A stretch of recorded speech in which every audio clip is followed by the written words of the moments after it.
Have you heard what's happening from the 2nd of November? If you're 67 or older or even getting close, your right to drive in Australia is about to change forever. New nationwide laws are coming that will decide who can stay behind the wheel, how licenses are renewed, and even what your doctor can report about you. These aren't small updates. They could affect every senior driver in the country.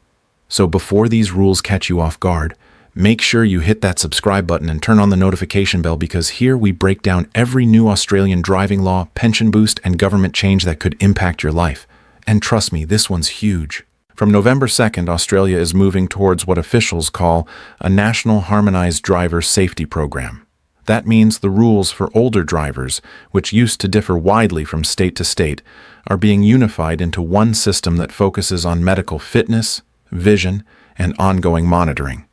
It sounds technical, but what it really means is that once you reach 67, the way you renew your license, the forms you'll have to fill out, and the checks you'll go through will all change. For some, it will mean a few extra steps each year. For others, it could mean mandatory medical tests, shorter license terms, or even on-road assessments. It's all part of a push to balance safety with independence, but it's already stirring debate among older Australians who feel the government is going too far.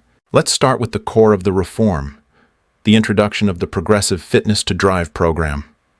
Up until now, drivers in New South Wales and Victoria, for example, were only required to provide a medical certificate once they reached 75, and usually every year after that.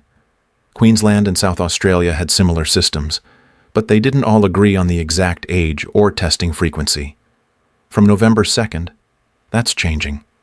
Under the new policy, every Australian state will begin the first stage of assessments from age 67, not 75. The idea is to start early, to catch medical issues like vision loss, slower reaction times, or chronic conditions before they become dangerous on the road.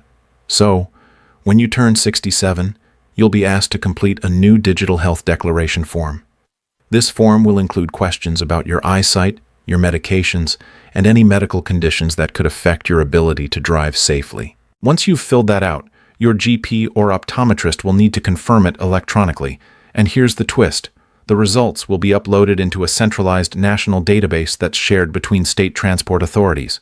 That means if you move from Victoria to Queensland or from NSW to Tasmania, your driver medical record follows you automatically. It's efficient, but it also raises serious privacy questions. Civil rights advocates are already warning that this kind of shared medical data could be vulnerable to misuse or hacking, especially now that most states are shifting to digital licenses linked directly to your MyGov ID profile. So what happens next after 67? Depending on what your doctor reports, you might be cleared for a standard multi-year renewal, or your license might be restricted to shorter terms, such as 1 or 2 years.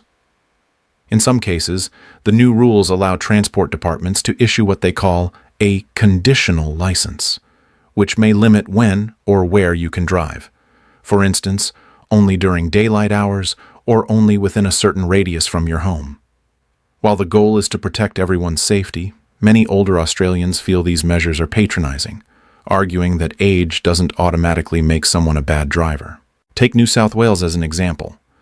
Under the new system, once you hit 67, you'll receive a digital reminder from Service NSW asking you to submit a fitness to drive declaration. If your GP flags any health concerns, you could be asked to take a short on-road assessment every few years, even before age 75. Meanwhile, Victoria's VicRoad system will now integrate GP assessments directly into your license renewal process. Once your doctor submits your medical report online, your license status updates instantly. That means if a doctor recommends a suspension or temporary hold due to a medical condition, that change can happen immediately. Some people support this level of automation, saying it keeps unsafe drivers off the road quickly, while others worry it gives too much power to a single medical opinion. In Queensland, where older driver rules have traditionally been more relaxed, the new framework will require annual self-reporting starting at age 67. That means even if you feel perfectly healthy, you must still confirm that you don't have any medical condition that could impair driving. Failing to report something like blurred vision, hearing loss, or sleep disorders could now lead to fines up to $3,000, or the suspension of your license. The state government says this isn't meant to punish older drivers, but to make sure everyone is upfront and protected. Meanwhile, Western Australia is taking a different route. Literally. They're introducing what's called a flexible testing model. Instead of blanket rules, the WA Department of Transport will randomly select older drivers for on-road tests every few years. If you're flagged by a GP involved in a minor accident, or even reported by someone concerned about your driving, you could receive a notice for reassessment. Then there's South Australia, Tasmania, and the Northern Territory, where the focus is on integrating medical reporting into the national MyGov ID system. This means that from now on, your GP's declaration, your driving restrictions, and even your renewal reminders will all be managed digitally. You won't need paper forms, but you'll need to stay on top of your digital notifications. In the ACT, they're adding a positive twist. Older drivers who take optional refresher lessons with accredited instructors will get discounts on license renewals and insurance premiums. It's a small reward for keeping skills sharp and adapting to new road technologies like advanced safety cameras, lane assist vehicles, and AI traffic systems that many older drivers find confusing. But here's where it gets even more serious: the insurance implications. Starting November 2nd, insurance providers will have the right to access your license health status if you're over 67 and involved in a road accident. If it turns out your medical assessment was outdated or incomplete, even if the accident wasn't your fault, your insurer could legally deny your claim. That's a major shift. For decades, insurance companies could only look at your accident history and driving record. Now, your medical compliance is part of that record. It's why experts are urging older drivers to make sure their fitness to drive assessments are always current. And that brings us to the technology side of this new law. With digital licenses becoming mandatory in New South Wales, Victoria, and Queensland by mid-2026, every driver's health and renewal data will eventually be stored online. Your digital license won't just show your ID. It will include behind-the-scenes data like the date of your last medical report and the expiry of your next checkup. Your phone will even send you notifications before your medical review expires, preventing accidental lapses. Supporters say it's a modern and convenient system. Critics worry that older Australians, especially those who aren't comfortable with smartphones or digital apps, could be left behind or confused by the process. Another major part of this reform is enforcement. Previously, if a senior driver forgot to submit a medical certificate, the Transport Department might send a reminder or allow a grace period. That's over.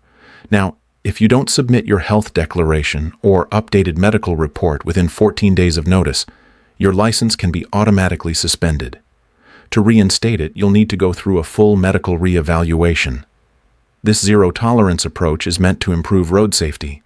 But again, some critics call it unnecessarily harsh for people who might simply overlook digital messages or struggle with online forms.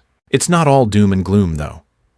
Alongside these stricter rules, the government is introducing new funding for senior mobility programs. Local councils across Australia will receive grants to expand community transport services, such as shuttle buses, volunteer driver programs, and rideshare subsidies for older Australians who can't keep driving. The goal is to ensure that losing a license doesn't mean losing independence. In regional areas where public transport is limited, these community shuttles could become a lifeline for medical appointments, shopping, and social visits. So, what does this all mean for you if you're approaching or already past 67? It means more responsibility and more transparency. You'll need to stay organized, keep medical records up to date, and embrace digital systems that connect your driving, health, and insurance.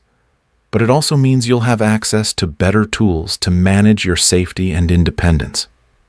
The government insists that these changes are about prevention, not punishment, about helping people stay behind the wheel safely for as long as possible. Still, there's no denying that this marks the beginning of a new era for Australian drivers. For decades, licensing has been based on trust and occasional checkups. From November 2nd, it becomes a continuous process of monitoring, reporting, and verification. For some, that's reassuring. For others, it's a reminder that every click and every test is another layer of bureaucracy in everyday life.